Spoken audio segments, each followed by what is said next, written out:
Hace 8 días nuestro hermano Miguel precisamente nos estuvo compartiendo lo que fue ya la parte final del capítulo 25 de Génesis. Y algo interesante que vimos ahí fue que había un nacimiento muy particular. Es el nacimiento de dos mellizos. Uno de ellos, Jacob, y el otro, Esaú.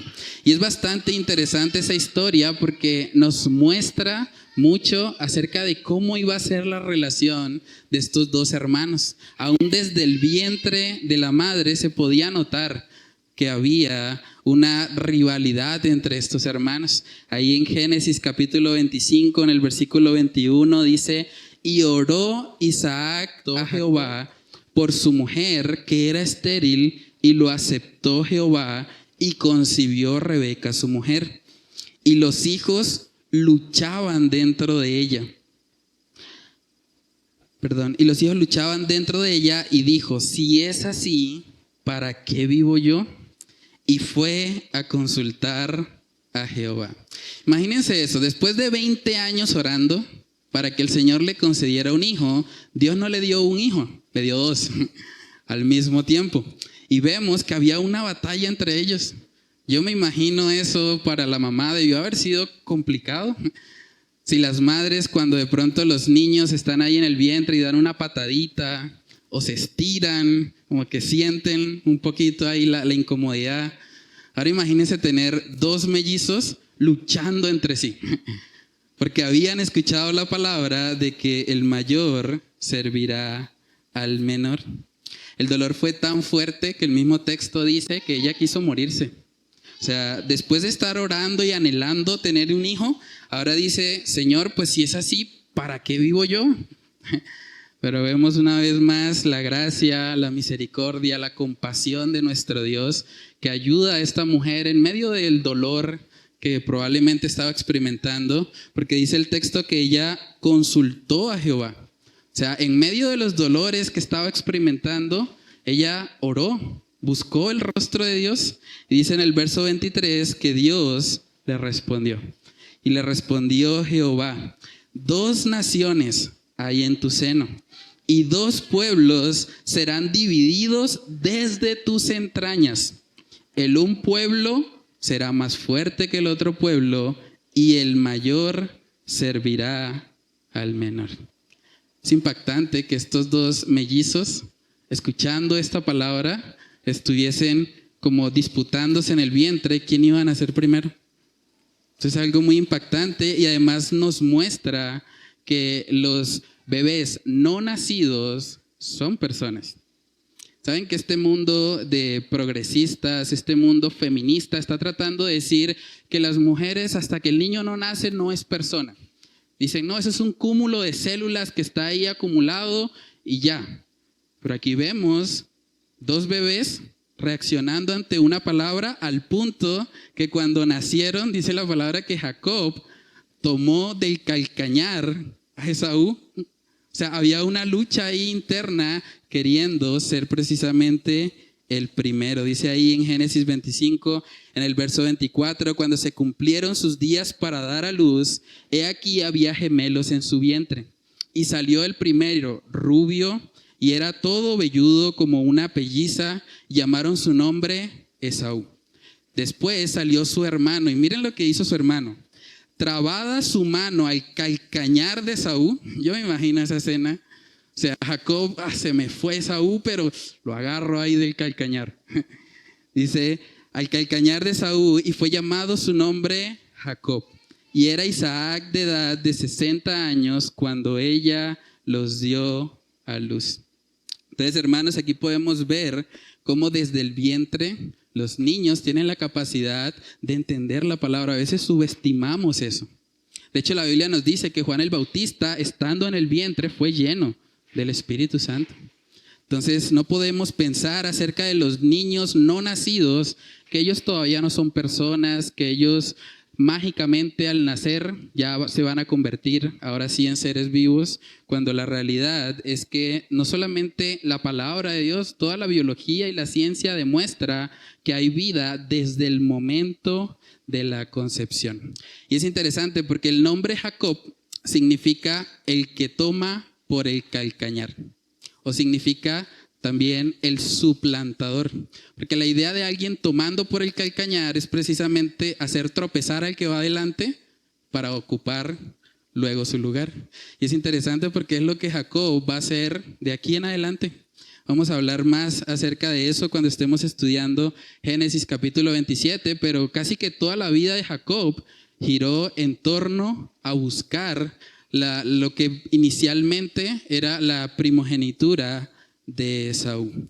Entonces, hermanos, luego de todo esto, luego de estudiar precisamente hace 8 días todo el tema de la primogenitura, todo el plan que Jacob ideó para quedarse con la primogenitura de Esaú y que Esaú también terminó menospreciando, todo eso es una evidencia del cumplimiento de la palabra de Dios. El mayor serviría al menor. Y en ese contexto llegamos hoy al capítulo 26. El capítulo 26 es el único capítulo de todo el libro de Génesis en que el personaje central es Isaac. Saben que de los 3 patriarcas, Abraham, Isaac y Jacob, del que menos se habla es precisamente de este personaje, Isaac.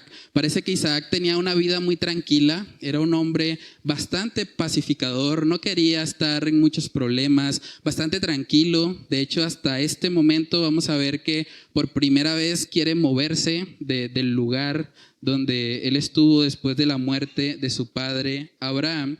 Pero vamos a leer Génesis capítulo 26, leemos los primeros 2 versículos y comenzamos este tiempo con oración.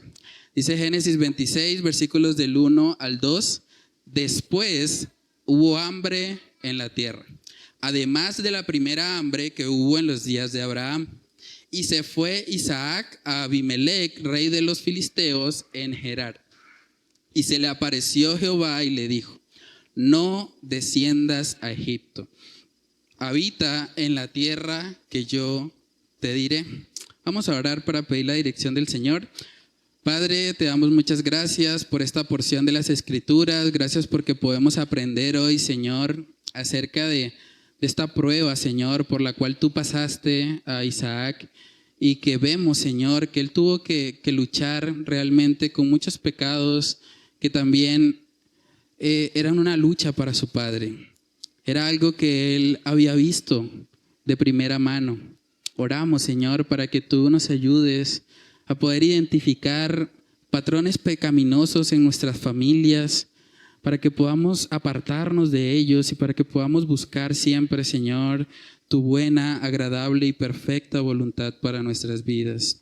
Padre, oramos, Señor, para que solo tú seas exaltado en esta mañana por medio de la exposición de tu palabra. Te lo pedimos, Señor, en el nombre de Cristo Jesús. Amén y amén. Bueno, hermanos, entonces Génesis 26, ahí los primeros versículos nos habla acerca de que hubo hambre en la tierra. Y fue una hambre que fue semejante a la que hubo en el tiempo de Abraham. Ahora, cuando hablamos de hambruna en este contexto, la situación era mucho más crítica de lo que hoy por hoy puede ser una hambruna en nuestro país. Saben que cuando había una hambruna en este contexto, ellos no podían llamar a otra nación y pedir, bueno, envíennos ayuda humanitaria porque estamos pasando por hambre. Ellos no podían pedirle un crédito al Fondo Monetario Internacional para que les ayudara a suplir la hambruna. Ellos no podían comunicarse ni siquiera con naciones que estuviesen al lado para pedirle que les ayudara porque había una rivalidad muy fuerte por la tierra. Entonces, en ese contexto de hambruna, vemos que parece que Isaac quería cometer el mismo pecado que su padre. ¿Recuerdan qué pasó cuando llegó una hambruna sobre la vida de Abraham? ¿A dónde fue Abraham? Fue a Egipto. Fue a buscar dentro de los impíos, dentro de lo que no era el pueblo de Dios, alguien que le ayudara. Puso su confianza en los hombres más que en Dios, que le había dado la promesa de que esa tierra le iba a pertenecer. Entonces, hermanos, lo primero que vemos aquí fue una difícil prueba para Isaac. Una difícil prueba para Isaac.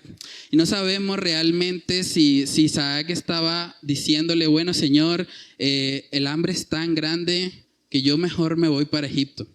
O si fue que simplemente el Señor en su omnisciencia, conociendo los pensamientos de Isaac, le advierte de antemano. Porque ahí en el versículo 2 vemos que dice que se le apareció Jehová y le dijo, miren la instrucción de Dios, le dijo, no desciendas a Egipto. Dios, que conoce todas las cosas, que sabe la tendencia del corazón humano, le dice a Isaac, no, esa no es la solución. No cometas el mismo error de tu padre. No quieras buscar en Egipto lo que solo yo te puedo dar. Y es interesante porque en medio de esa difícil prueba, lo único que Dios le dio a Isaac fue su palabra. O sea, uno podría pensar, bueno, pero es que hambre, una hambruna sobre la tierra, eso no es fácil. Sí es difícil a veces pasar por alto una comida. Ahora imagínense varios días sin comer. Podían haber llegado a estar desesperados, hambrientos. Y en ese contexto el Señor le da palabra. El Señor le dice, Génesis capítulo 26, versículo 3, miren lo que le dijo el Señor, le dijo, habita como forastero en esta tierra, o sea, donde estaba el hambre, y estaré contigo y te bendeciré, porque a ti y a tu descendencia daré todas estas tierras y confirmaré el juramento que hice a Abraham tu padre, multiplicaré tu descendencia como las estrellas del cielo y daré a tu descendencia todas estas tierras y todas las naciones de la tierra serán benditas en tu simiente. Por cuanto oyó Abraham mi voz y guardó mi precepto, mis mandamientos, mis estatutos y mis leyes. Entonces, obedecer esto realmente requería mucho valor. Esto me recuerda cuando Jesús, después de tener hambre, aparece Satanás para tentarle. La tentación de Isaac en medio de esta hambruna era, bueno, vamos a ir a Egipto. Aquí no hay que comer, allá en Egipto parece que les va bien, pues vamos hacia allá. Pero el Señor le dice no. Y lo interesante fue que el Señor le dijo, no, tranquilo, porque yo tengo una reserva de comida que te voy a dar. ¿No? Le recordó el pacto que había hecho con su padre Abraham. Le recordó la palabra de Dios. Básicamente Dios le está enseñando aquí a Isaac que no solo de pan vivirá el hombre, sino también de la palabra del Señor. Isaac podía haber pensado, bueno, Señor, todo eso del pacto, eso suena muy bonito, pero yo tengo hambre. O sea, yo estoy incómodo, esto no... O sea, sí, yo sé que tú le diste una promesa a mi papá y yo sé que hay un pacto, yo sé que tú eres fiel, pero ¿cómo hago? Tengo hambre. Pero hermanos, ¿saben que en ocasiones es la voluntad de Dios que pasemos por situaciones difíciles? Es la voluntad de Dios a veces que estemos incómodos, que pasemos por pruebas y no nos gusta eso. Por eso es tan popular el evangelio de la prosperidad, porque el evangelio de la prosperidad le promete a la gente bienestar terrenal. Le promete riquezas, les promete honra, les promete casas, carro, beca, todo lo que el ser humano en su carne quiere. Por eso a la gente le atrae tanto ese mensaje y mueve tantas masas. Pero lo que vemos en la Escritura es que en múltiples oportunidades Dios incomoda a sus hijos. Dios incomoda a sus hijos con situaciones difíciles. Y vamos a ilustrar un poco eso, ya que los niños están hoy aquí con nosotros. Voy a invitar a Nati, a Juan Carlos y a Esteban. Pueden pasar aquí al frente. Vamos a hacer una pequeña dinámica para que ustedes se puedan llevar en el corazón la enseñanza de hoy. Y es algo que animo también a los padres a que puedan reforzar desde casa. Ahí mi esposa tiene una cajita que se titula incomodidades. Una incomodidad es algo que, como su nombre lo indica, nos hace sentir fuera de la comodidad.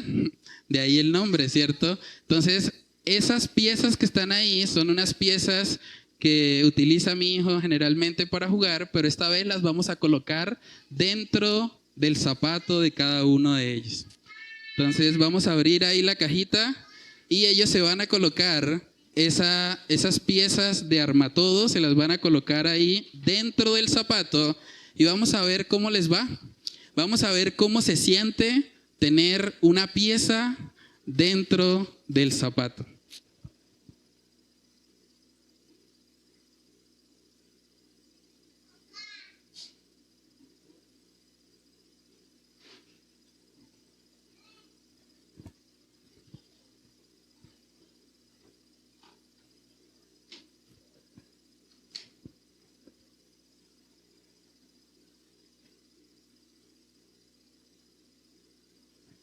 ¿Listo? ¿Ya lo colocaron? No, creo que no, ¿cierto? ¿Ya la tiene ahí adentro? Bueno, ¿cómo se siente, Esteban? ¿Cómo se siente tener ahí una pieza dentro del zapato? Me siento un poco incomodado, pero a la misma vez me siento como que hace una parte de mi zapato. Ok, se siente un poco incómodo. Ahora, ¿qué pasa si camina con esa pieza en el zapato? ¿Cómo se siente? Y si corre por ahí.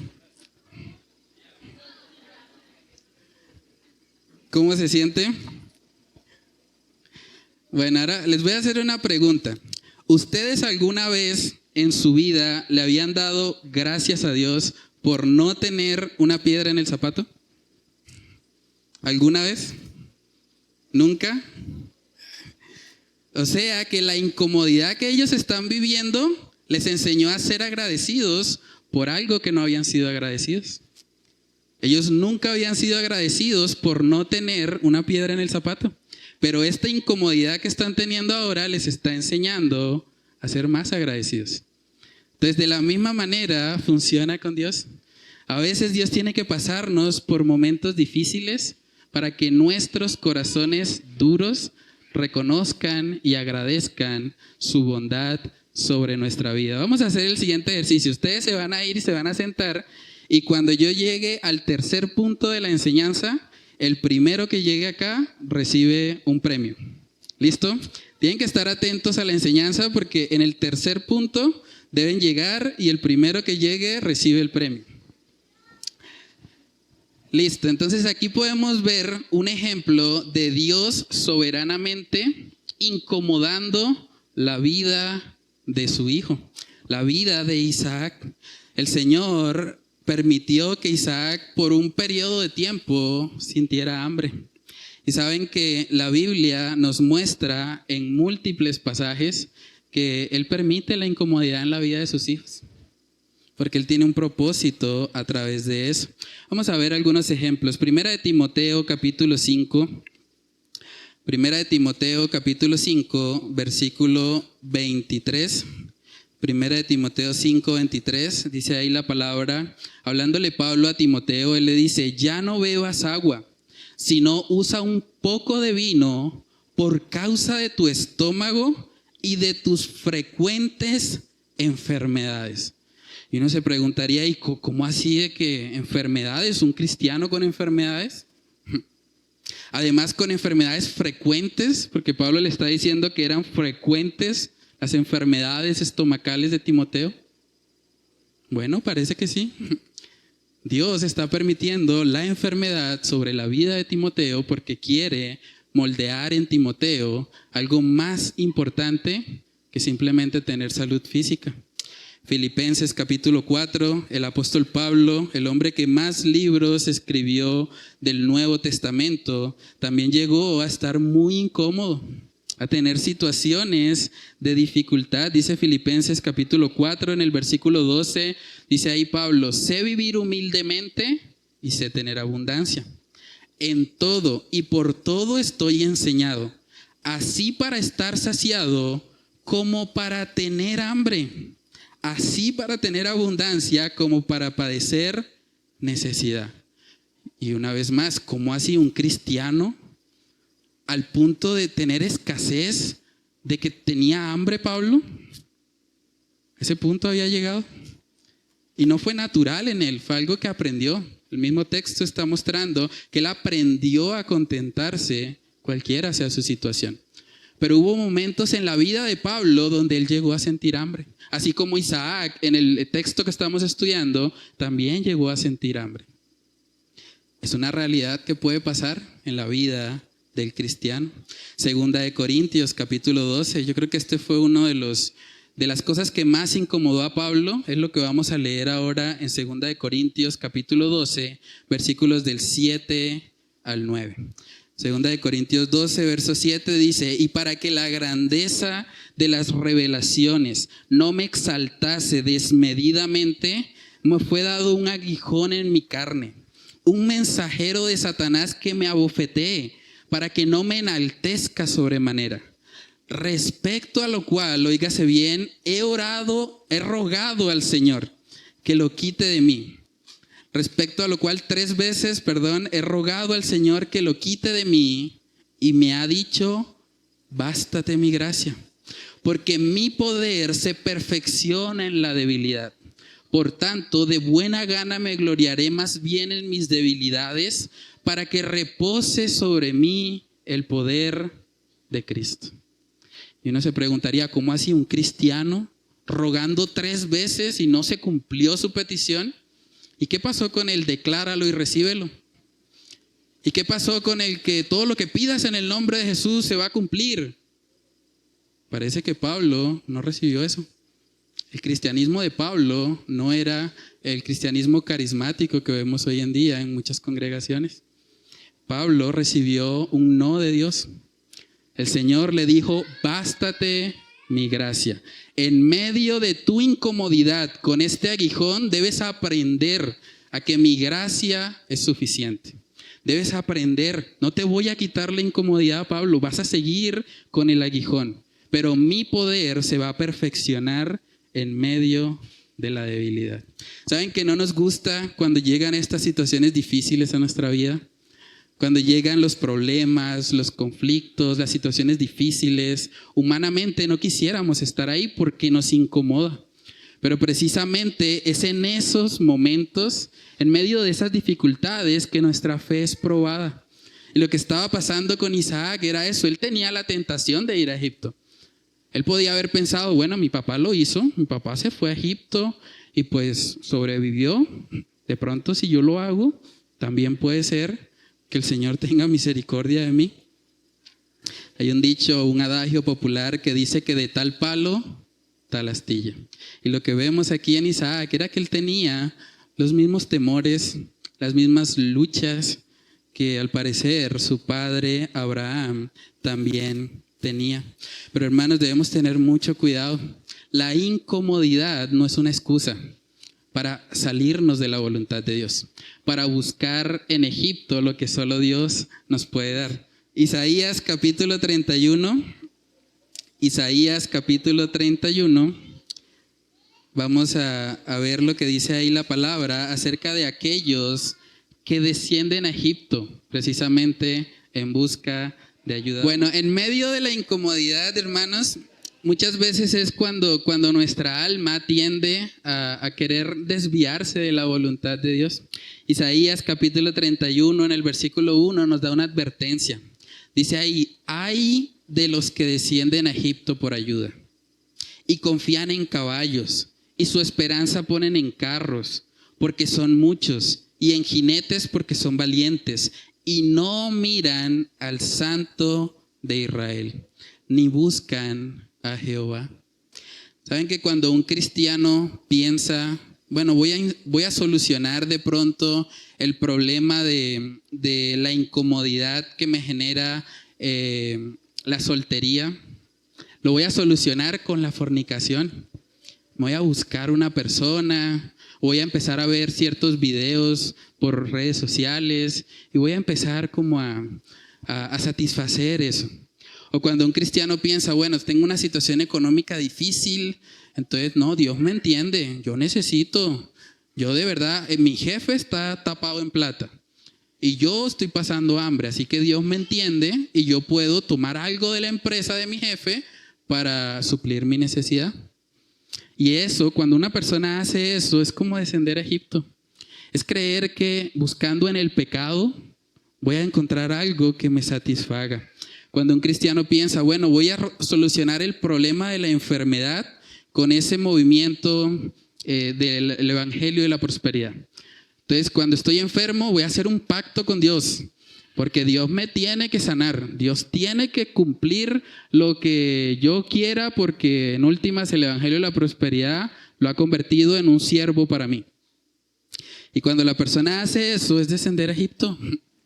Cuando un cristiano, cuando un niño, los niños que están acá, cuando un niño piensa, bueno, estoy enojado con mis papás porque mis papás me regañaron, ahora lo voy a solucionar siendo grosero. O les voy a hacer mala cara todo el día. O me voy a encerrar en mi habitación y no les voy a hablar. Cuando un niño trata de solucionar el enojo que siente, la incomodidad que siente por una reprensión, actuando así, es como si estuviera descendiendo a Egipto también. Está buscando que el pecado le ayude a solucionar aquello que le incomoda. Pero no es ahí donde debemos buscar soluciones, hermanos. Vivimos en un mundo de incomodidad. Pero ¿dónde está la solución para esa incomodidad? Lo leímos en Isaías 31. Dice, mirando al Santo de Israel. En vez de descender a Egipto, en vez de buscar en el pecado que nuestra incomodidad se solucione, lo que deberíamos hacer es alzar la mirada y poner la mirada en el Señor. Y eso es interesante porque cuando habla de Egipto siempre habla de descender, es ir hacia abajo.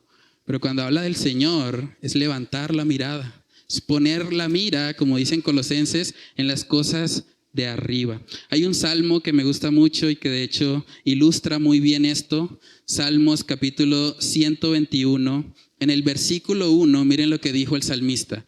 Él dijo, alzaré mis ojos a los montes. ¿De dónde vendrá mi socorro? Mi socorro viene de Jehová, que hizo los cielos y la tierra. ¿Pueden ver el contraste? En vez de descender a Egipto, un cristiano debe alzar la mirada y buscar su socorro en el Señor. ¿Saben que es 1000 veces preferible estar incómodo en la voluntad de Dios que estar lleno de comodidades en Egipto?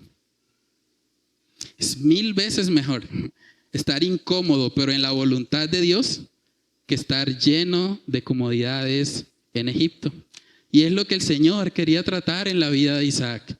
Por eso le dice, bueno, quédate ahí en medio de tu hambruna y recuerda mis promesas, recuerda mi palabra. El único recurso que Dios le dio hasta este punto fue precisamente recordarle eso, recordarle que Él es un Dios fiel y que así como fue fiel con su padre Abraham, también iba a ser fiel con él.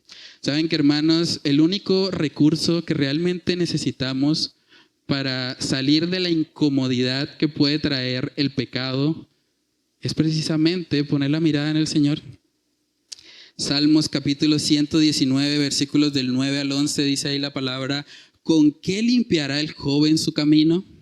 Responde el salmista, con guardar tu palabra. Con todo mi corazón te he buscado. No me dejes desviarme de tus mandamientos. En mi corazón, dice el salmista, he guardado tus dichos para no pecar contra ti.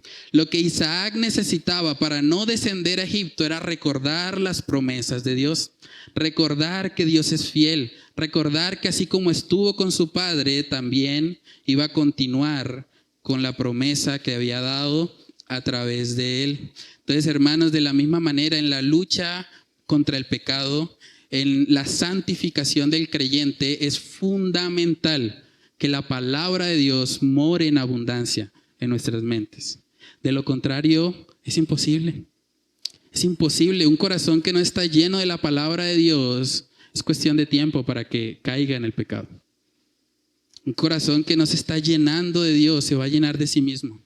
Se va a llenar de su carne. Por eso dice en Gálatas 5 que hay una batalla entre la carne y el espíritu. Y en últimas, lo que alimentemos más va a ser lo que prevalece.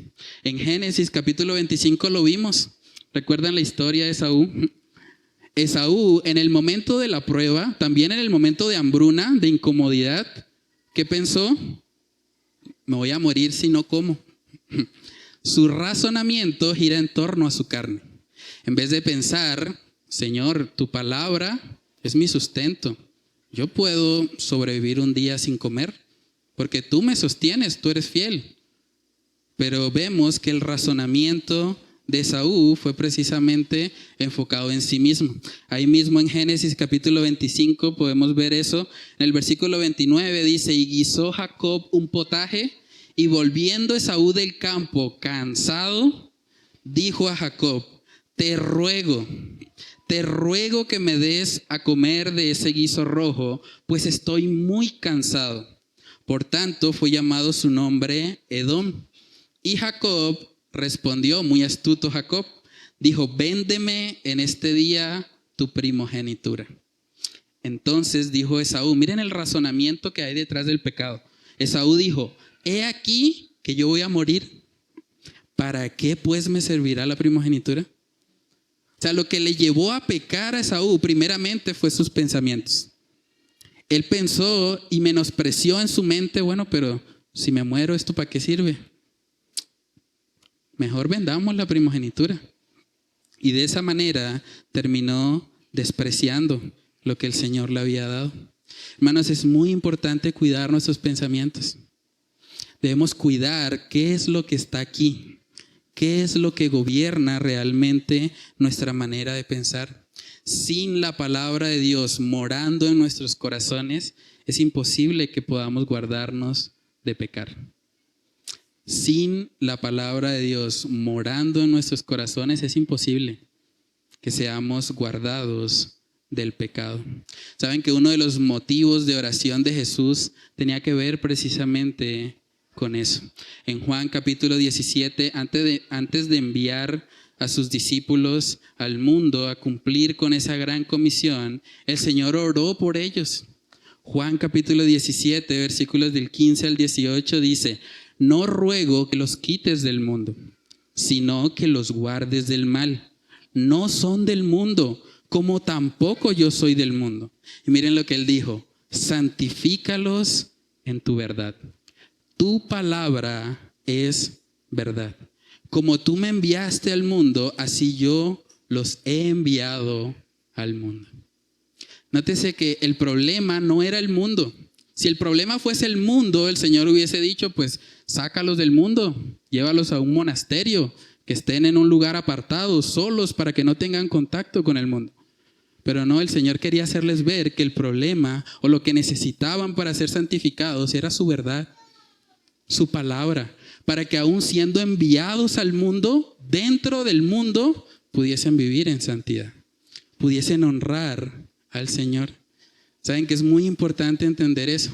El pecado no es algo externo que entra hacia nosotros. Lo que nos muestra la palabra es que el pecado es algo interno que sale de nosotros. Y hay una diferencia total en eso.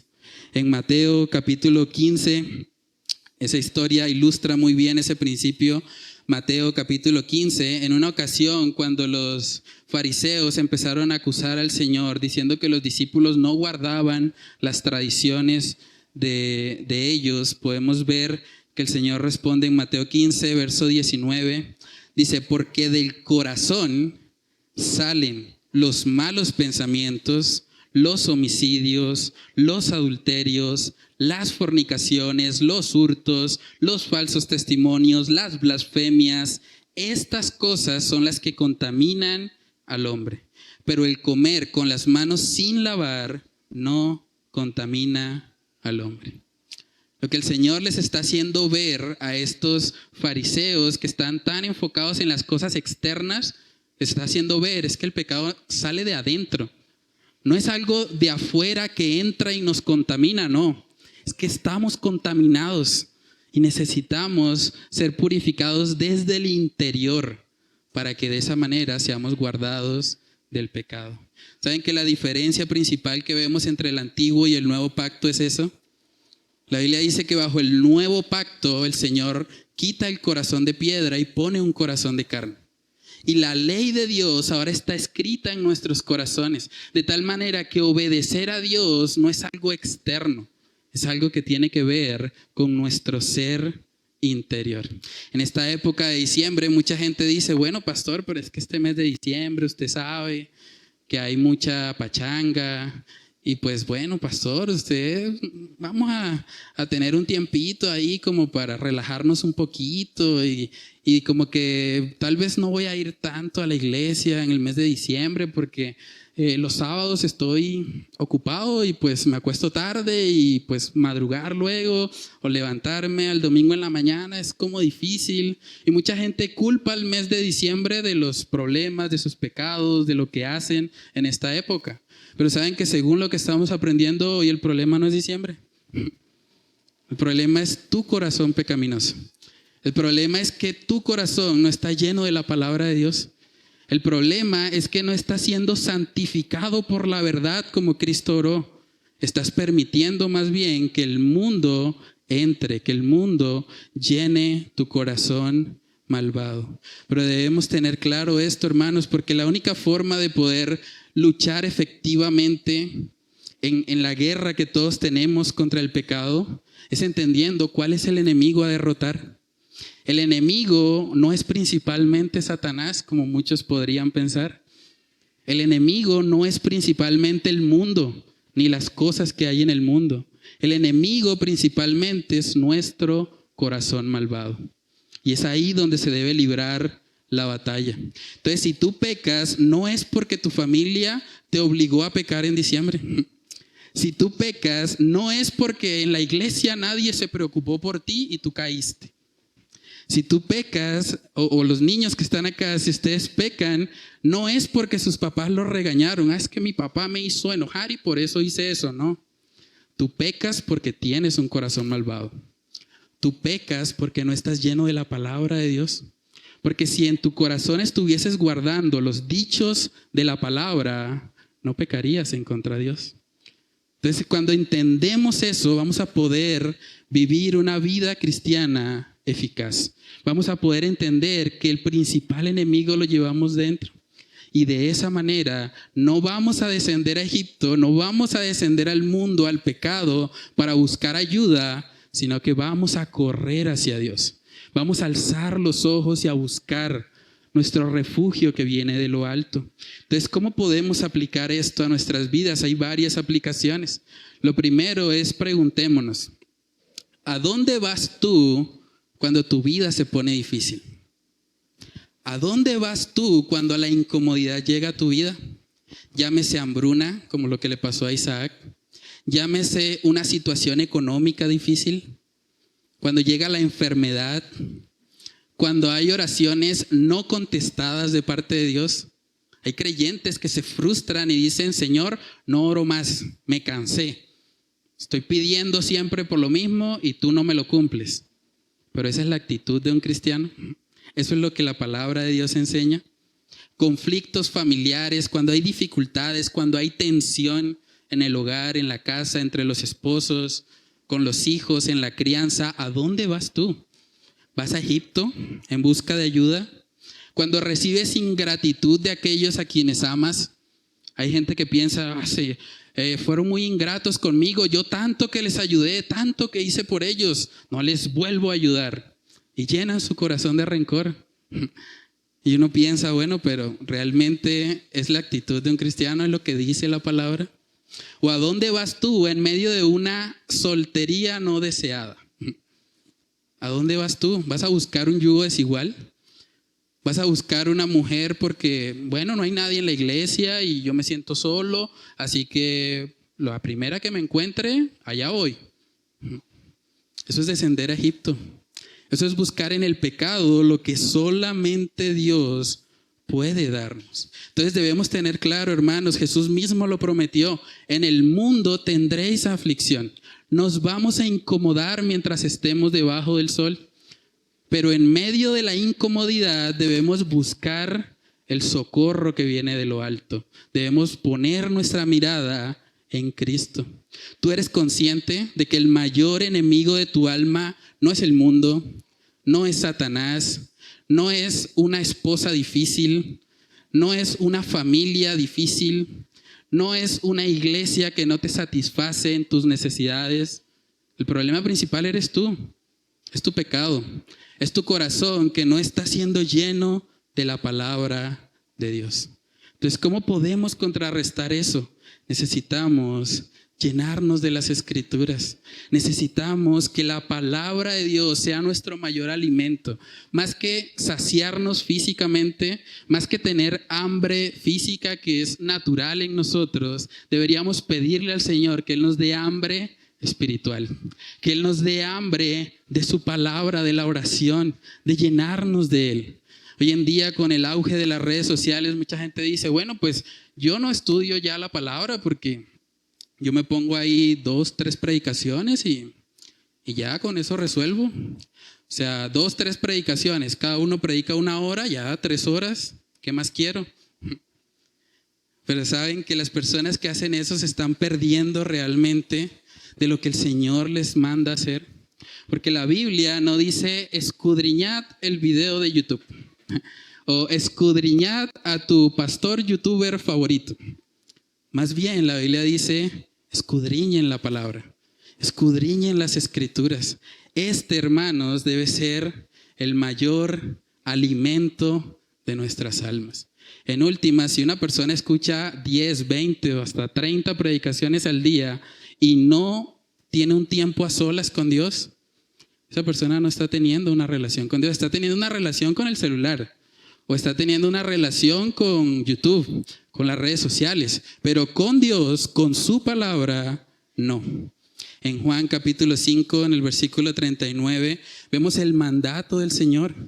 Juan capítulo 5, en el versículo 39, el Señor nos recuerda la importancia de atesorar la palabra de Dios. Juan 5, en el versículo 39, dice, escudriñad las Escrituras. Escudriñad las Escrituras, eso es lo que más necesitamos, porque a vosotros os parece que en ellas tenéis la vida eterna, y ellas son las que dan testimonio de mí. Antes de escuchar a cualquier predicador, yo debería primero meterme a solas con Dios y escudriñar la palabra. ¿Saben que ni Jesús, ni los discípulos, ni la iglesia primitiva, ni a lo largo de la historia de la iglesia, en la mayoría de lo que ha sido la historia de la iglesia, escuchaban predicaciones?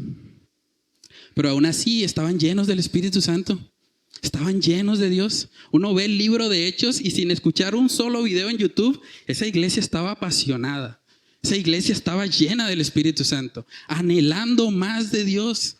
Y es ahí donde deberíamos llegar. A veces nos conformamos con la predicación. Es que ese predicador explica bien, entonces ya yo ni estudio. Ya ni siquiera hacemos un estudio bíblico para ver qué dice Dios respecto a un tema, sino que vamos y buscamos, bueno, ¿qué dijo Juan Manuel Vaz sobre esto? ¿Qué dijo Juan Manuel Vaz sobre Daddy Yankee? Realmente ese no puede ser el alimento para nuestras almas. Y no está mal escuchar predicaciones, es algo que hacemos y que de hecho como iglesia también promovemos hasta cierto punto, pero tenemos que tener cuidado, porque nuestra principal fuente de alimento espiritual deben ser las Escrituras. No deberíamos buscar fuera de ellas lo que solo el Señor nos puede dar. Hermanos, lo que podemos ver también ahí en esta historia de Isaac, en el capítulo 26, es que él tiene una fuerte influencia de su padre. Y ese es el punto número 2, la fuerte influencia de su padre. Génesis capítulo 26 es casi que un déjà vu de lo que fue Génesis 20. Génesis 26 dice, el versículo 6 dice, habitó pues Isaac en Gerar, y los hombres de aquel lugar le preguntaron acerca de su mujer, y él respondió, miren lo que dijo, es mi hermana. ¿Y por qué lo hizo? Porque tuvo miedo de decir es mi mujer, pensando que tal vez los hombres del lugar lo matarían por causa de Rebeca, pues ella era de hermoso aspecto. Es casi que una copia de lo que pasó en Génesis 20.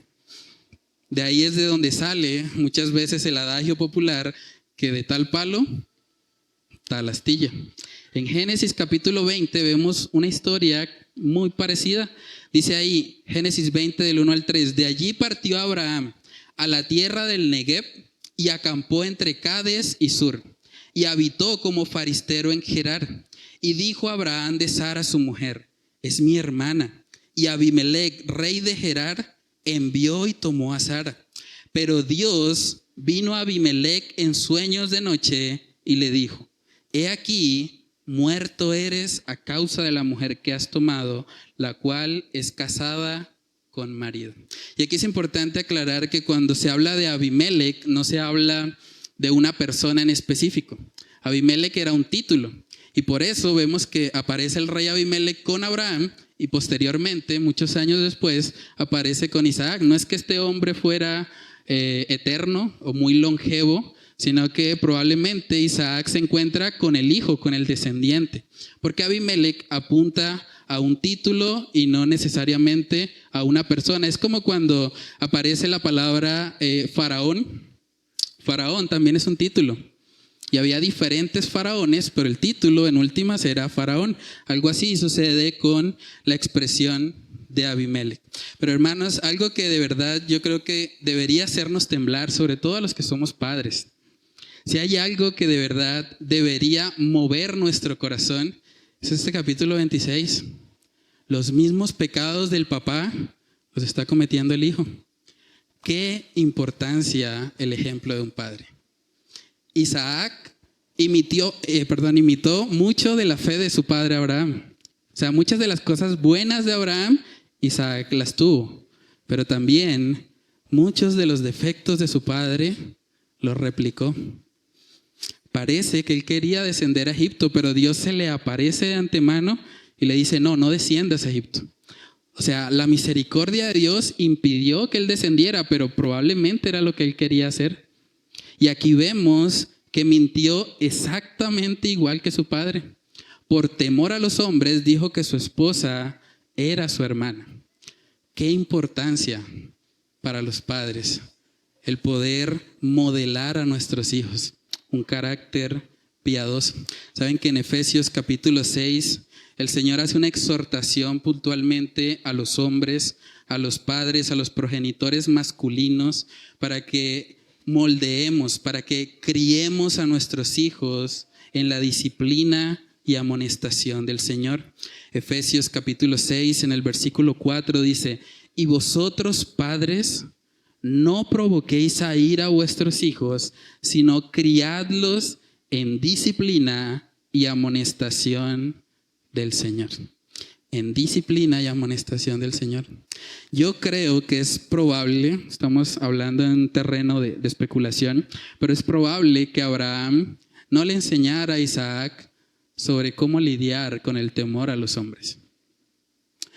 Puede ser que Abraham simplemente le contó la historia, probablemente por eso él lo replicó, pero tal vez Abraham no se tomó el tiempo de explicarle: bueno, cuando tú sientas ese temor en tu corazón, debes poner la mirada en el Señor, debes temer más a Dios para que puedas vencer ese temor a los hombres que, como decía nuestro hermano Yesid, es como un lazo que ata de alguna manera nuestro comportamiento por querer agradar a los hombres.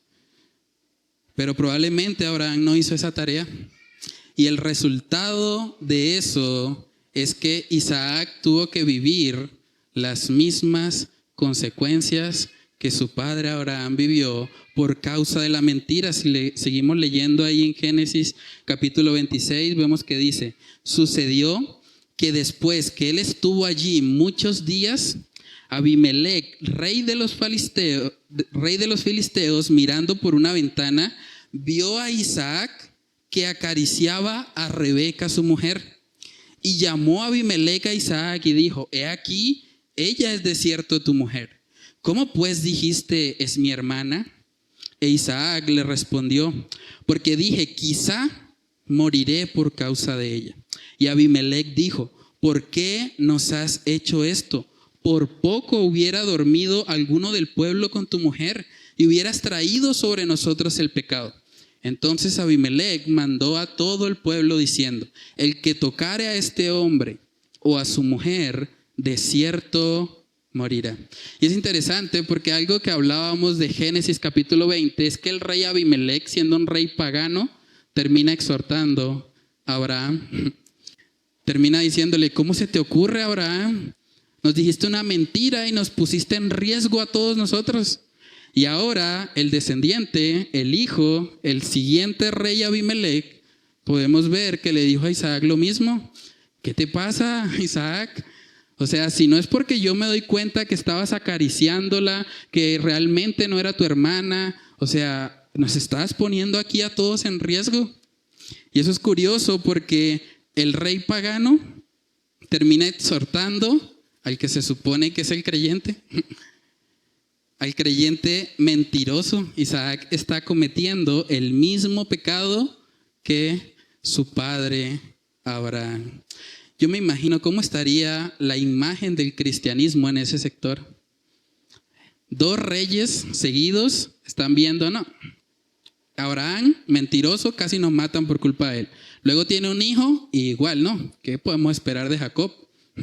Esto es de generación en generación, van es de mal en peor, y eso que son cristianos. Entonces, el testimonio de Cristo estaba siendo, de alguna manera también, blasfemado por causa de este mal comportamiento.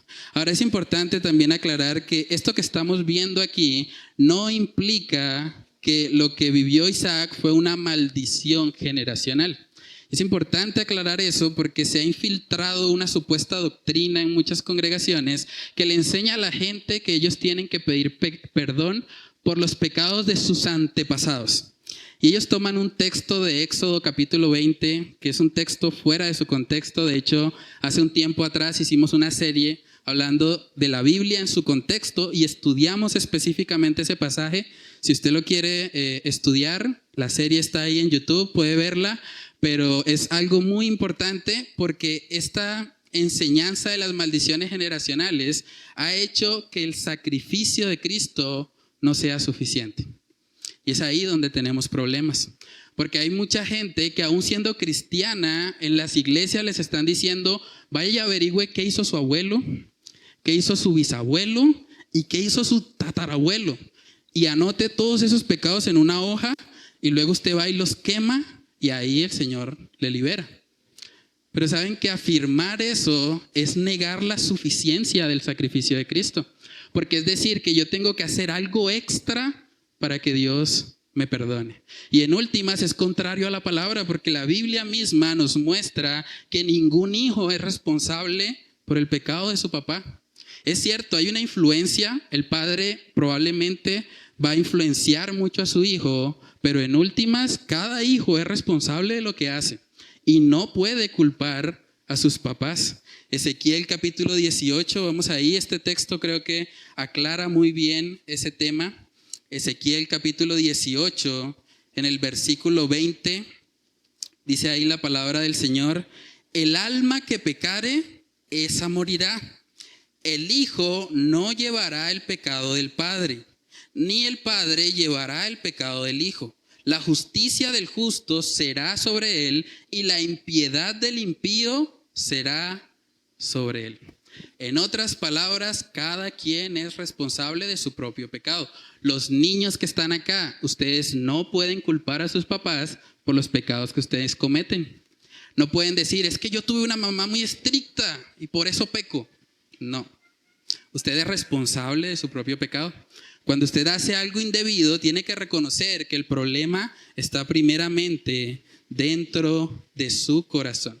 Entonces, todo este tipo de prácticas místicas que se han infiltrado en las iglesias, hablando de una supuesta liberación de ataduras generacionales, o hablando de que hay que cortar esas ataduras, esas maldiciones que vienen de atrás, realmente son un ataque directo a la suficiencia de Cristo.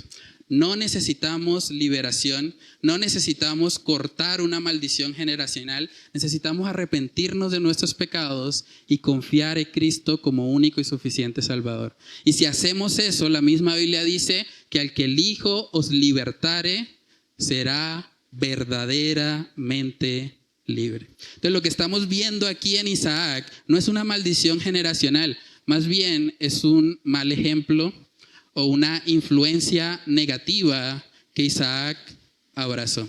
Y saben que esto debe ser un reto para nosotros como padres, porque tenemos el llamado. Yo creo que muchas veces parte de lo que nos pasa mucho a los hombres es que no queremos mostrarnos vulnerables.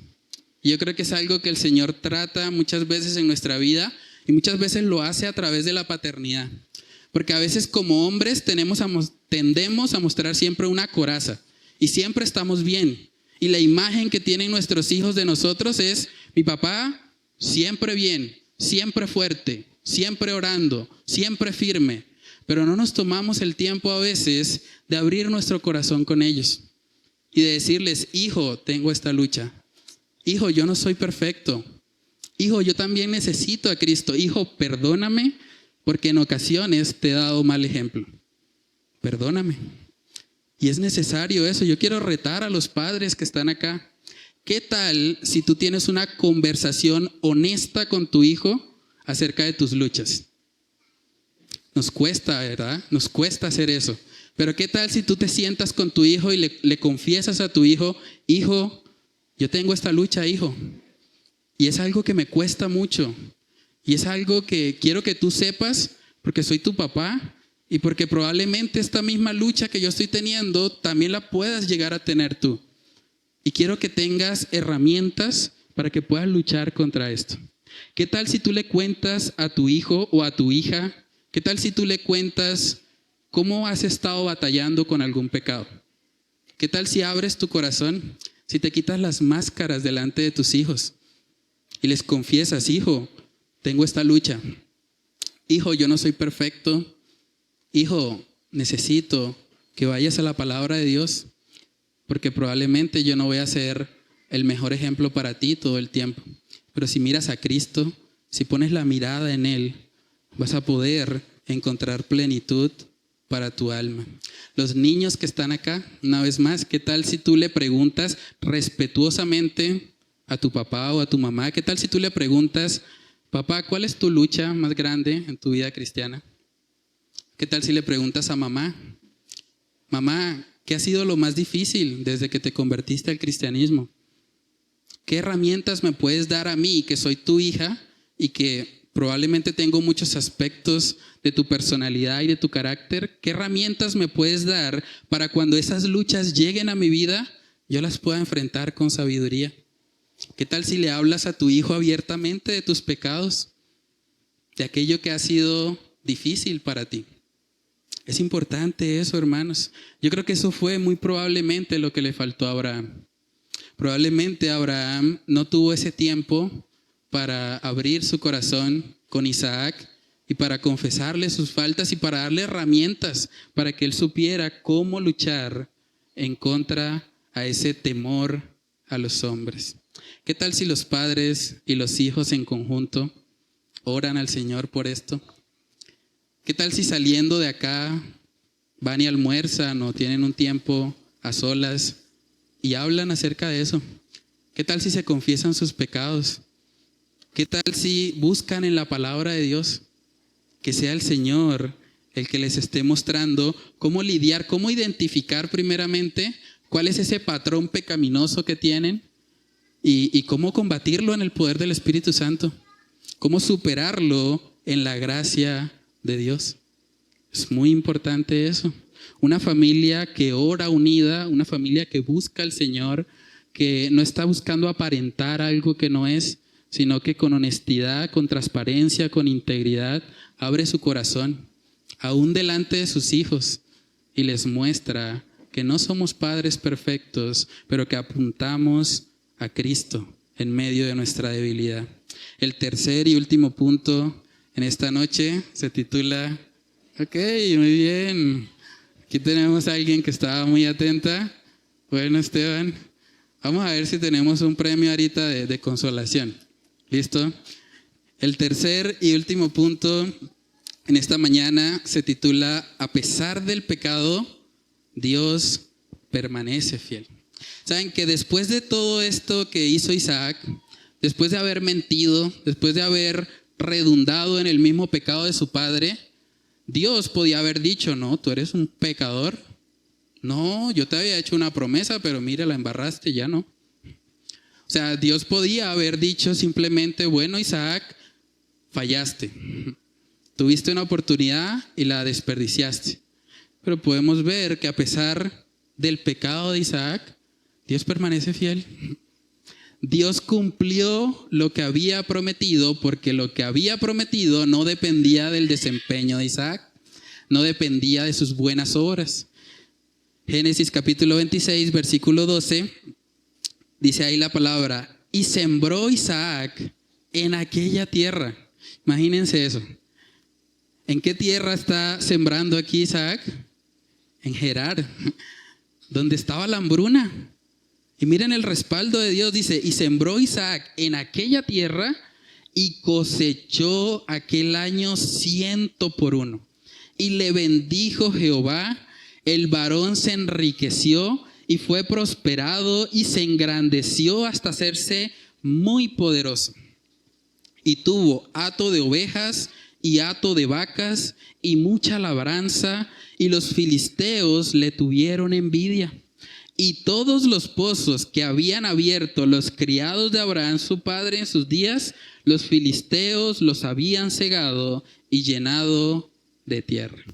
Esta situación de hambruna llevó a Isaac, al igual que su padre, a enfocarse en cumplir con su parte. ¿Saben que es la primera vez que vemos a Isaac trabajando? Probablemente él estaba viviendo de las riquezas de su papá. Era un hombre riquísimo. Tenía para sostener a Isaac toda su vida. Pero esta vez Isaac pone manos a la obra. Isaac probablemente está pensando, bueno, yo tengo que sembrar, porque si hay hambre acá, pues mi tarea, mi parte es sembrar, y pues ya el resultado el Señor lo hará. Y aquí vemos que diligentemente lo hizo, fue y sembró, y el Señor le respaldó. El Señor estuvo con él. El Señor le proveyó aún en medio de un contexto de hambruna. Fue tal la prosperidad que Dios le dio que despertó la envidia de todos. Imagínense estar en una tierra donde hay hambre y de repente llega este hombre que siembra y todo es al 100 por 1. Siembra uno, salen 100. Siembra uno, salen 100. Ese hombre que tiene, o sea, ¿qué hay de especial en él? Dice el texto que despertó la envidia de los filisteos. Ellos empezaron a pensar, es inobjetable que Dios está con él. Sin embargo, algo muy interesante que vemos en el carácter de Isaac es que él era un hombre pacificador. Él, viendo el respaldo de Dios, él podía haber pensado, bueno, ahora ustedes todos me sirven a mí, porque aquí el que pone la comida soy yo. Aquí el que tiene los beneficios, el que está respaldando a Dios con alimento, con fruto, soy yo. Así que todos se sujetan a mí. Pero podemos ver que él no actuó de esa manera. De hecho, cuando él se dio cuenta que estaba siendo envidiado, él siguió el consejo del rey Abimelec, que le dijo, apártate mejor porque estás siendo demasiado prosperado. Dice ahí Génesis 26 en el verso 16, entonces dijo Abimelec a Isaac, apártate de nosotros, porque mucho más poderoso que nosotros te has hecho. E Isaac se fue de allí. Él no quería pelear, él simplemente quería vivir en paz. Isaac se fue de allí y acampó en el valle de Gerar y habitó allí. Aquí vemos el carácter de un hombre que ha sido moldeado por Dios. Un hombre que no es contencioso, un hombre que no va a exigir sus derechos, sino más bien un hombre que a veces está dispuesto a ceder un poco de lo que hubiese sido su derecho, permanecer en esa tierra con tal de poder estar en paz, con tal de no entrar en conflicto, con tal de no exponerse a envidiosos que estaban a su alrededor. Saben que la Biblia nos advierte muy fuertemente acerca de ese pecado de la envidia. Dice Proverbios capítulo 27 en el versículo 4, dice, cruel es la ira e impetuoso el furor, mas ¿quién podrá sostenerse delante de la envidia? La envidia fue la razón por la que Caín mató a Abel. Y probablemente Isaac sabía esa historia por la tradición oral. Entonces Isaac dice, no, yo no quiero problemas. Yo prefiero irme, así tenga el derecho de estar acá, pero no voy a entrar en contiendas. Simplemente estoy buscando vivir en paz. Un hombre que había sido moldeado en mansedumbre. Un hombre que no estaba buscando pelear, entrar en conflictos, sino más bien que buscaba ser un pacificador. Vemos en Isaac un hombre maduro espiritualmente. Un hombre que no era codicioso. Cualquiera hubiese podido pensar, no, yo de aquí no me voy, todo esto me pertenece, además tengo una promesa respaldada por Dios de que aquí esta va a ser mi tierra. Pero no vemos nada de eso. Vemos un hombre más bien que el Señor había moldeado, santificado, perfeccionado y está actuando conforme al fruto del Espíritu. Entonces, hermanos, ¿qué podemos aprender de toda esta historia? Lo primero, no debemos dudar de las promesas de Dios. No importa qué tan intensa sea el hambre, no importa cuánto estén rugiendo nuestros estómagos, nunca dudemos de la palabra de Dios. Nunca dudemos, hermanos, Dios es fiel. Si sostuvo a Isaac en medio de una hambruna terrible como la que fue esa hambruna en esa época, ¿cuánto más no te puede sostener a ti? ¿Cuánto más no puede proveer para tus necesidades? ¿Cuánto más puede ayudarte en medio de la lucha que estás teniendo espiritual, emocional o física? Lo segundo que podemos aprender, no estamos condenados a cometer los mismos pecados que nuestros padres. Eso no es cierto. Eso de las maldiciones generacionales es una doctrina de hombres. Es algo que se han inventado, pero cada persona es responsable. Y aunque sea influenciado por sus padres, tiene la posibilidad siempre de decir que no y de no caer en los mismos pecados de su papá. De hecho, vamos a ver que Jacob no repitió el patrón. No fue que Jacob mintiera también respecto a su esposa, como ellos sí lo hicieron. Entonces, es importante tener claro eso. Lo siguiente que podemos aprender para los padres que están acá, la influencia que estamos teniendo sobre nuestros hijos es muy importante. La influencia que estamos teniendo les va a marcar para bien o para mal.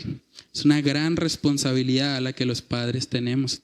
Saben que como iglesia, por eso mismo hemos diseñado un programa de escuela de padres. Porque si hay algo que necesita no solo la iglesia, sino la sociedad en general, es padres comprometidos.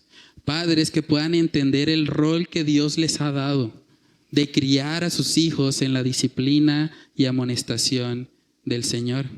Y por último, podemos aprender ahí que el carácter y las promesas de Dios no dependen de mi desempeño. No dependen de lo que hago o dejo de hacer. El carácter y las promesas de Dios dependen única y exclusivamente en Él. Y dice la palabra que aunque seamos infieles, Dios permanece fiel. Ahí en Génesis 26, en el versículo 4, cuando estaba todo esto de la hambruna, en el versículo 4 el Señor le dijo a Isaac: multiplicaré tu descendencia como las estrellas del cielo, y daré a tu descendencia todas estas tierras, y todas las naciones de la tierra serán benditas en tu simiente. ¿En qué momento vemos el cumplimiento de esa palabra? Con el nacimiento de nuestro Señor Jesús. La simiente en la cual serían benditas todas las naciones era Cristo. Y eso lo podemos ver en Gálatas capítulo 3. Gálatas capítulo 3, versículos del 15 al 16. Gálatas 3 del 15 al 16 dice: hermanos, hablo en términos humanos.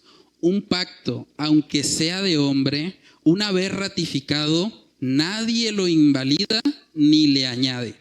Ahora bien, a Abraham fueron hechas las promesas y a su simiente, nótese el singular, su simiente. No dice y a las simientes como si hablase de muchos, sino como de uno. Y a tu simiente, la cual es Cristo.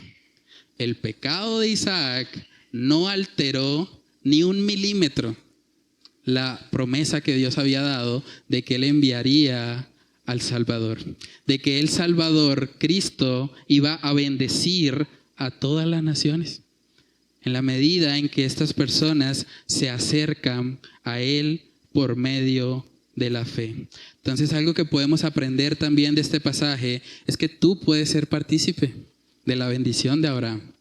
Tú puedes ser partícipe de esta promesa que fue dada casi que 4,000 años atrás, pero que fue dada por el mismo Dios fiel que te sostiene hoy. Por el mismo Dios fiel que proveyó a Isaac en medio de la hambruna.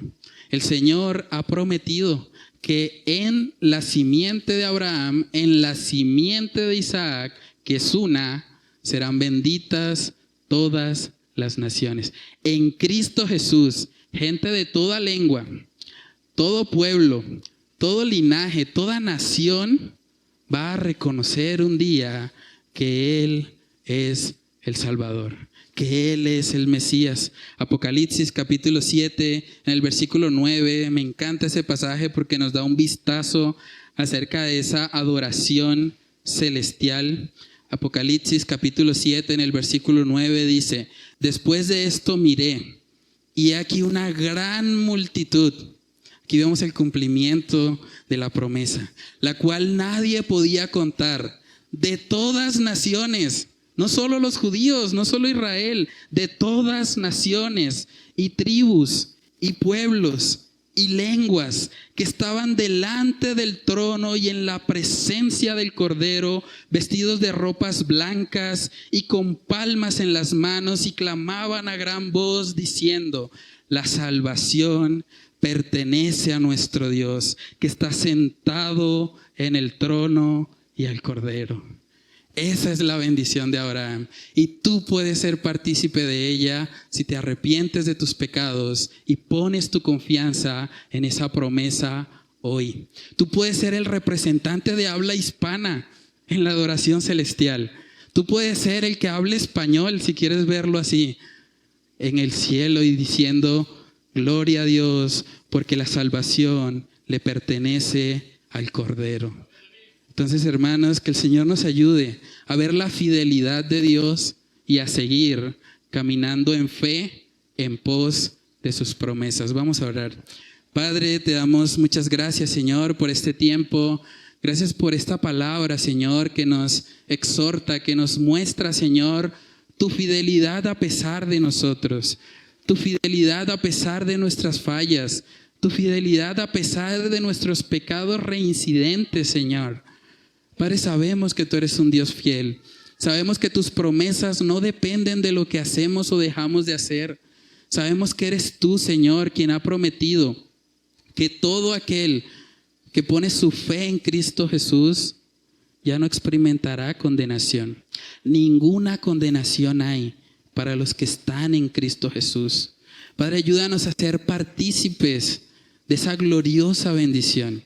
Ayúdanos a recordar que tú has prometido bendecir a todas las naciones de la tierra por medio de tu palabra. Y por eso oramos en esta iglesia, en esta congregación, por cada nación del planeta Tierra, porque anhelamos ver ese cumplimiento. Anhelamos el día glorioso en que veremos gente de toda lengua, toda tribu y toda nación reconocer y cantar en el cielo que solo tú, Señor, eres el dueño de la salvación, que solo a ti pertenece la gloria y la honra cuando un pecador se arrepiente, cuando un pecador viene rendido delante de ti. Padre, yo te pido que tú obres en esta mañana y que nos ayudes, que si hay personas acá que de pronto no son partícipes todavía de esta bendición, si no han entregado sus vidas genuinamente ante ti, Padre, que tú uses esta palabra para llevarles a ver que tú eres un Dios fiel a tus promesas y que tú has prometido que todo aquel que en ti cree no se pierde, sino que tiene la vida eterna. Padre, que tú nos ayudes, Señor, a poder atesorar tu palabra en nuestros corazones, a no descender a Egipto en medio de las incomodidades y las aflicciones de este mundo, y que nos ayudes a los padres también que estamos acá a ser verdaderos influencers, si queremos verlo así, en la vida de nuestros hijos.